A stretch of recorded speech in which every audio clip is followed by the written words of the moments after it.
అంటే ఇప్పుడు already war జరుగుతున్నది. వార్ అని అంటే ఇది ఓన్లీ మన వాళ్ళు వెళ్ళి వాళ్ళ భూభాగంలోకి వెళ్ళి అటాక్ చేసే సిచ్యువేషన్ లో వాళ్ళు వచ్చేసి మధ్యలో మన వాళ్ళు వాళ్ళ దాంట్లోనే ఉన్నప్పుడే వాళ్ళు షూట్ చేశారు. సో మన దగ్గర నుంచి అంతా ప్రిపేర్డ్ అయి ఉన్నారు, అన్ని ఉన్నాయి. కానీ ఈ అభినందన్ గారు కూడా ఈఎస్ షార్ట్ 2 ఎయిర్క్రాఫ్ట్ వాళ్ళ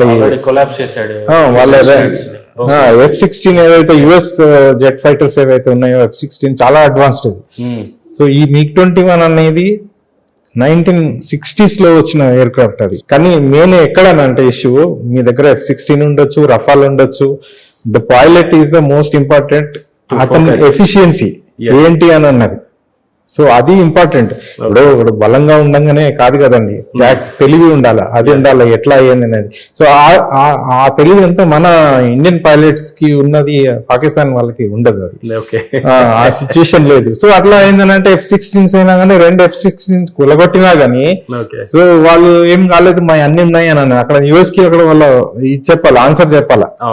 వాళ్ళు మేము అగేన్స్ట్ ఇండియా ఫైట్ చేయమని చెప్పారు, యూజ్ చేయమని చెప్పారు F-16. ఆ సిచ్యువేషన్ లో F-16 వాడాం మేము, కూలిపోయినాయి అని అంటే వాళ్ళకు ఎయిర్క్రాఫ్ట్ ని కూడా కూల్ చేశారు. యుఎస్ కి కంపల్సరీ ఇది అది MiG-21 తోటి, రష్యన్ MiG-21 అన్నట్టు.